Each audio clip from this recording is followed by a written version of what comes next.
Assalamualaikum warahmatullahi wabarakatuh. Saya Zara Maulida. Di sini saya akan membahas mengenal pajak. Adapun materi yang akan kita pelajari yaitu yang pertama mengenai dasar-dasar perpajakan, yang kedua yaitu timbulnya pajak terutang, yang ketiga yaitu jenis-jenis pajak penghasilan, yang keempat yaitu pajak bumi bangunan.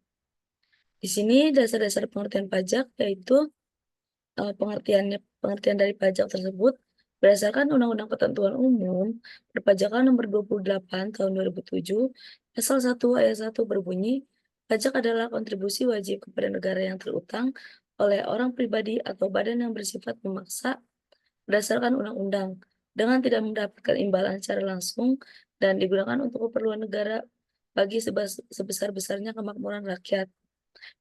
Pengertian pajak yang dikemukakan oleh Soemitro tahun 1990 ayat 5, pajak adalah iuran rakyat kepada kas negara berdasarkan undang-undang yang yang dapat dipaksakan dengan tidak mendapatkan jasa timbal balik yang langsung dapat ditunjukkan dan yang digunakan untuk membayar pengeluaran umum. Di sini ada pun fungsi pajak. Pajak memiliki peranan yang sangat penting signifikan dalam kehidupan bernegara, khususnya pembangunan. Pajak merupakan sumber pendapatan negara dalam membiayai pengeluaran yang dibutuhkan, termasuk pengeluaran untuk pembangunan, sehingga pajak mempunyai beberapa fungsi antara lain. Yang pertama ada fungsi budgeter. Pajak mempunyai fungsi budgeter, artinya pajak merupakan salah satu sumber penerimaan pemerintah untuk membiayai pengeluaran baik rutin maupun pembangunan. Yang kedua yaitu ada fungsi reguler. Pajak mempunyai fungsi pengatur, artinya pajak sebagai alat untuk mengatur atau melaksanakan kebijakan pemerintah dalam bidang sosial dan ekonomi serta mencapai tujuan-tujuan tertentu di bidang keuangan. Di sini ada jenis pajak. Terdapat berbagai jenis pajak yang dapat dikelompokkan menjadi tiga, kelompokan menurut golongan, pengelompokan menurut sifat, dan menurut lembaga pungutannya. Yang pertama, berdasarkan cara pungutan, yaitu pajak langsung, ditanggung oleh wajib pajak dan tidak dialihkan. Contoh, pajak penghasilan. Pajak tidak langsungnya bebannya dapat dialihkan, contohnya pajak penjualan dan atas barang mewah. Yang kedua yaitu di sini ada berdasarkan sifat.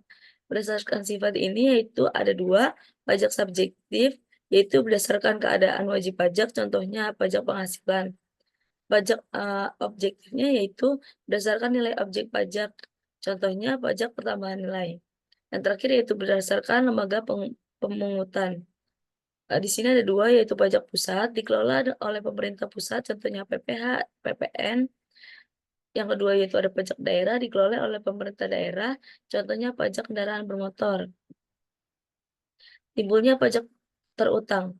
Pengertian utang pajak. Mengenai pengertian utang pajak, Peraturan Menteri Keuangan Nomor 189 garis miring PMK titik 03 garis miring 2020 tentang tata cara pelaksanaan penagihan atas jumlah pajak yang masih harus dibayar menyatakan sebagai berikut. Utang pajak adalah pajak yang masih harus dibayar termasuk sanksi administrasi berupa bunga, denda atau kenaikan yang tercantum dalam surat ketetapan pajak atau surat sejenisnya berdasarkan ketentuan peraturan perundang-undangan perpajakan. Berdasarkan pengertian ini dapat disimpulkan bahwa utang pajak itu merupakan bagian dari pajak yang belum terbayarkan oleh wajib pajak dan sanksi administrasi atas terlambatnya membayar pajak berupa denda, bunga, dan/atau kenaikan yang lainnya yang sesuai dengan undang-undang. Wajib pajak dapat melakukan pengangsuran ataupun penundaan utang pajak sesuai dengan Undang-Undang Tata Cara Penundaan dan Pengangsuran dalam Pembayaran Pajak. Wajib pajak yang tidak melakukan pembayaran penuh utang pajak setelah melewati tanggal jatuh tempo pelunasan maka akan dilakukan penagihan pajak.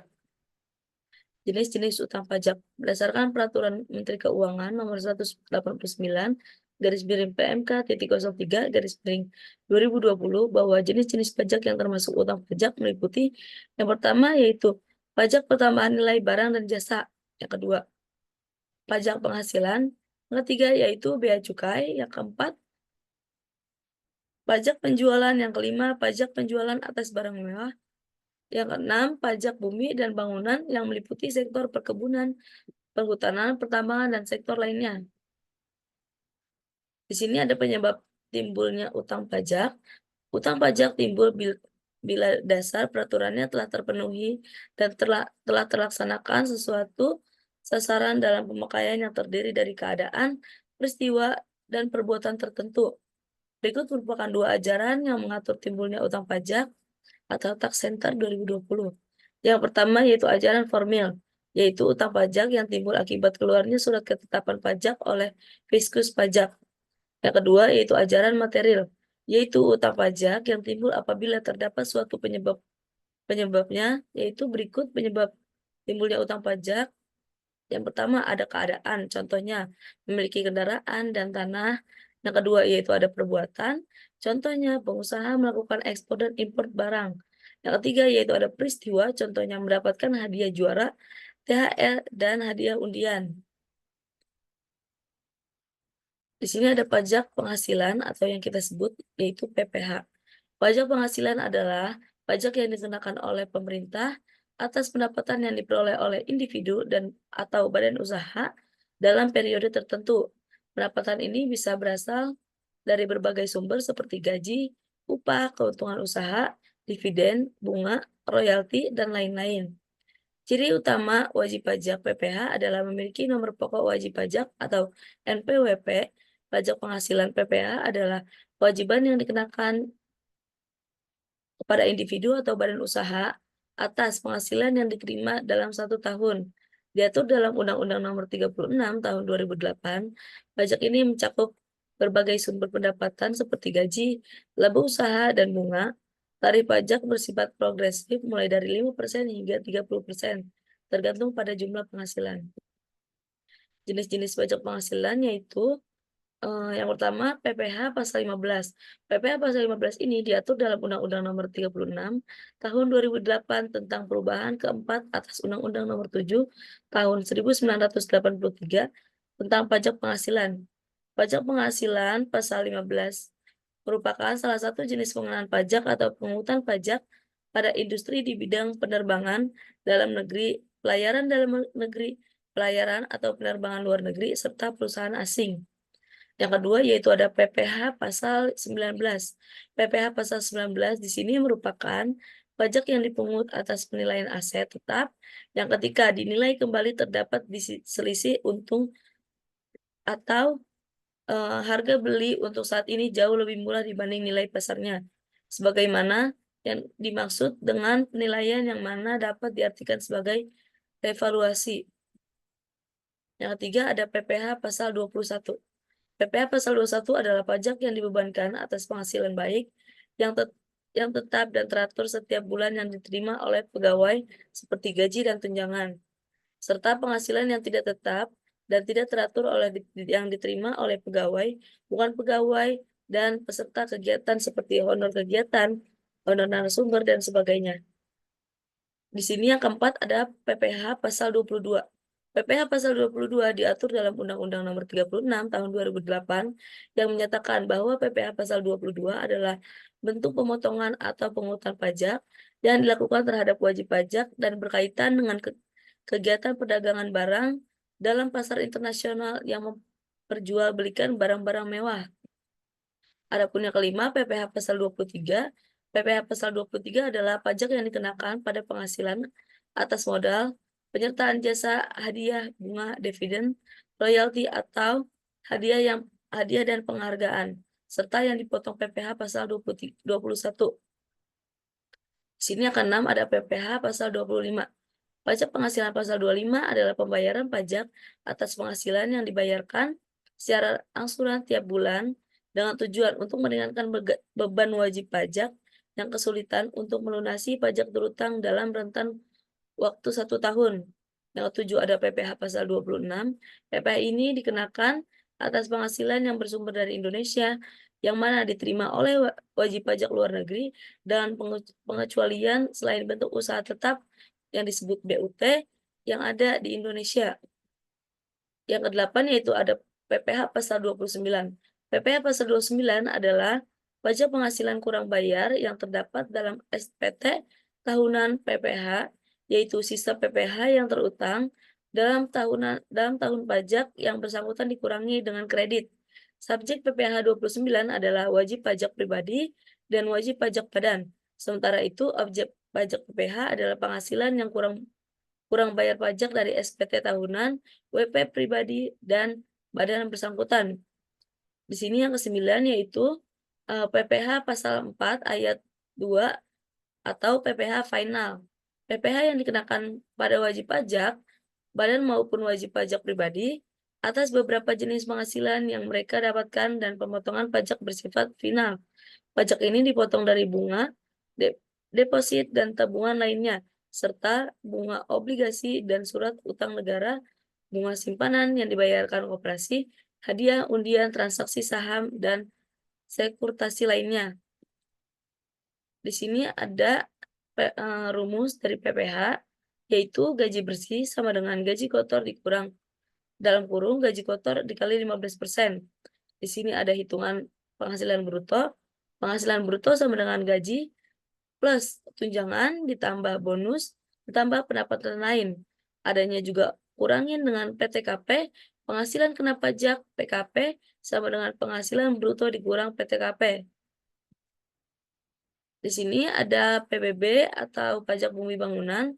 Pajak bumi dan bangunan PBB adalah pajak negara yang dikenakan terhadap bumi atau bangunan berdasarkan Undang-Undang Nomor 12 Tahun 1985 tentang pajak bumi dan bangunan sebagaimana telah diubah dengan Undang-Undang Nomor 12 Tahun 1994.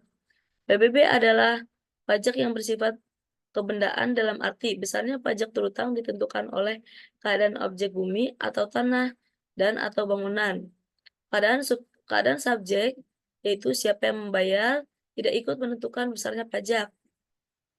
Objek pajak bangunan yaitu yang pertama ada bumi, permukaan bumi yaitu tanah dan perairan dan tubuh bumi yang ada di pedalaman serta laut wilayah Indonesia, contoh sawah, ladang, kebun, tanah, pekarangan, tambang. Yang kedua yaitu ada bangunan. Bangunan yaitu konstruksi teknik yang ditanam oleh atau diletakkan secara tetap pada tanah dan atau perairan, contohnya rumah, rumah tempat tinggal, bangunan tempat usaha, gedung bertingkat, pusat perbelanjaan, apartemen, pagar mewah, dermaga, taman mewah, fasilitas lain yang memberikan manfaat, jalan tol, kolam renang, anjungan minyak, lepas pantai. Di sini ada objek pajak yang tidak dikenakan PBB. Objek pajak yang tidak dikenakan PBB adalah objek yang pertama, digunakan semata-mata untuk melayani kepentingan umum di bidang ibadah, sosial, pendidikan, kesehatan, dan kebudayaan nasional yang tidak dimaksudkan untuk memperoleh keuntungan seperti masjid, gereja, rumah sakit pemerintah, sekolah, panti asuhan, candi. Yang kedua, digunakan untuk kuburan, peninggalan purbakala atau sejenis dengan itu. Yang ketiga, merupakan hutan lindung, suaka alam, hutan satwa, hutan wisata, taman nasional, tanah penggembalaan yang dikuasai oleh desa, dan tanah negara yang belum dibebani suatu hak. Yang keempat, yaitu digunakan oleh perwakilan diplomatik berdasarkan asas perlakuan timbal balik.